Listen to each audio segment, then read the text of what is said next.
So I am telling a story just that's very San Francisco. I used to work for Wells Fargo Bank. Boo. Yeah, no, it was pretty awful. I'm not gonna lie. But I did get used to, corporate America type stuff. Just like very squared up. But then that just like, it feels horrible because there's no stagecoaches. Like there's no cowboys. It's just like a bunch of greedy people like tricking old ladies into like opening lines of credit. So free access. No, nothing is free there. So I decided to quit. And I kind of felt a little hopeless because I was like, oh, shit, now what am I going to do, right? No more Wells Fargo. And I had slept with a fair number of customers there. And it got weird because they're still going to go to their local branch, unfortunately. So after doing that, didn't know what to do. Didn't know what I was going to do. So one of my friends hollered at me. He was like, oh, man, I got this speaker salesman position for you. Like, you do sales. You could do that. I was like, oh, totally. Yeah, no, that sounds really exciting. Maybe a little more hands-on, something that's not so abstract, like a bank account. You're just like, no, I can sell you this, So that sounded good to me. So I go bright and early Monday morning, very excited about it, just like, ooh, new sales job. Pull up to the address, and it's a warehouse. And I was like, homie, am I in the right place? Mind you, I'm in like a pinstripe suit thinking it's going to be a real job I have to like interview for. Just taking it very seriously. He was like, no, you are. And I go in and it's just a bunch of bros there and just like jeans and t-shirts. Some people are wearing jorts. It's just like very, very casual. None of those humans were there. No one that smarmy, no one that polished. Those pants are too big for him. And also, I was a little bit confused. So he's like, oh, just sit down and I'll tell you a bit about the job. And he explains to me that what we do is we sell speakers. And I was like, oh, like, to businesses. It must be to businesses because there's no storefront here, right? It must be to businesses. He's like, no, like out of a van. Like, what? Like, what do you mean? Like, you just, like, you're in a van? He's like, yeah. So what we do is we holler at people.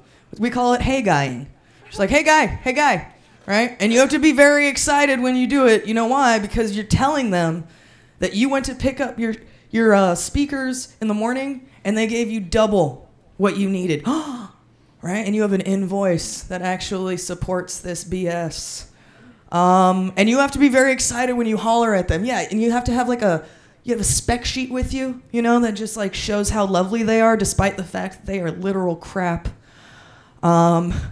Saying that they are worth, $1,200 roundabout. They're worth like 12, realistically. And the key was to be very excited when you hollered at people from the van, right? Because imagine, like, you just came up on a gold mine. Like, dude, how excited would you be if you came up on that many expenses? You'd be excited. So you have to play that up. Exactly. Make them feel special. Make sure they know they're getting over on the man. Everyone wants to get over on the man. You tell them, man, I would just take these to my boss, but the last time I did, he just took them from me, gave me a 6-pack of beer, didn't give me anything extra. So screw that guy. Like, I'm going to sell him. And you just get really excited about it and basically convince them to buy speakers out of a vehicle, which sounds probably more difficult than it really is in real life. You'd be surprised at how many humans are just like, oh, no, that sounds great.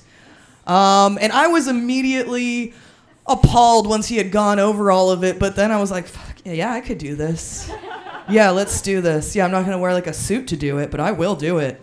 And I was the only girl that worked there, naturally. Like, what female is just like, no, this sounds like a good decision for my life. I should sell terrible speakers out of a van that has seen many deaths. You know what I mean? It's the only thing it was lacking was just like tiny handprints everywhere on the inside and blood. We had a really good time doing it, though, I'm not going to lie. Because guess what? Believe it or not, this is a job where you can even like smoke weed during constantly. And no one's going to be mad at you because if you're with the boss especially, he's just like, as long as you share, it's cool, man. As long as you share. And you could always trade weed for for the speakers too. That was lovely. Because also, this is the other thing you got to realize, guys. During the day, if you're driving around asking people to buy speakers out of a van, there is a certain type of human that is going to be home during the day, and willing to do this kind of shadiness. And they deal drugs, I find. Which is just as good as currency if you really think about it. You know what I mean? You're like, shit, if I can sell speakers, I can flip that. I can flip like a Cooper, as we say, a quarter pound of marijuana. But it was delightful, actually. I started to get really good at it, which was good and also kind of shameful. You're just like, oh man, that's not something you can add on any resume, right? You can't just be like, hustled all those speakers out of that van. Just like, oh shit. But every week we would have like a competition, right? And the person who sold the most got like a bonus, usually like the extra weed that everyone had procured throughout the week. And it became pretty wonderful. And I just kept winning and winning. It became a thing where it's like I didn't get to work with the same person every day ever because it wasn't fair to the rest of the salespeople. So I was just like, no guy. I've never sold speakers to a woman, side note.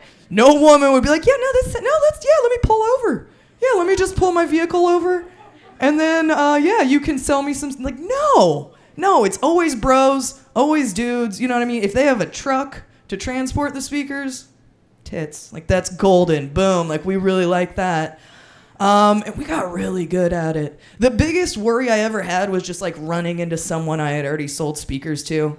They were going to be pissed because they didn't work very well. You know, but that didn't happen, actually. It was like it was rainy Friday. And when it's raining, it's the worst because no one has their windows down. You know what I mean? You can't holler as easily. But we saw these two bro dudes in a parking lot. And I was like, oh, perfect. They're perfect marks. Like, holler at them. And apparently I'd become very convincing at it because they were like, oh, totally. We'll take the whole inventory. I was like, oh, my. Like, pinch myself. Am I dreaming? Boom. We're selling out on a rainy Friday. I'm going to win again. And as we waited, I realized why they were such an easy sell. It was because they were undercover police officers or off duty, really. And they believed everything we said, that we were stealing these speakers, okay, that I was going to sell them to them and just take that tidy profit for myself. They believed everything. Enough to the point where they had a detective come and check out the scene. And it was a guy, like, he looked like Joe Friday from, like, Dragnet. He had the trench coat on and the hat and very serious. You know, he was just, And we had to explain to them, like, this isn't, it's a hustle. It's not a scam. Like, these are real speakers. We have seller's permits. But we're sitting there hemmed up. You know what I mean? Just like, we're detained. We're just like, damn it. I'm like, I hope he doesn't find the weed in my purse. He did. Let me keep it, though. What a gentleman. Gentleman and a scholar about it. I was just like, we could kick it. Like, if you're not going to arrest me, we could definitely hang out. Because they were hot cops, too. That's always a polarizing thing if they're attractive and they can arrest you. Because you're just like, this says yes, but this says no. And we're sitting there, and the Dragnet detective got pissed because he realized, like, yeah, this isn't actually illegal what they're doing. They're just scumbags. You know, they're just scumbag people. Nothing illegal is going on, and he was mad at them for, like, calling him out of the coffee shop or whatever. And so he's sitting there, like, one of the cops sitting there, like, really berating me about it, just like, look at your life. You see what you're doing with yourself? You see the position you're in right now? This is terrible. Is this what you want to be doing? You know?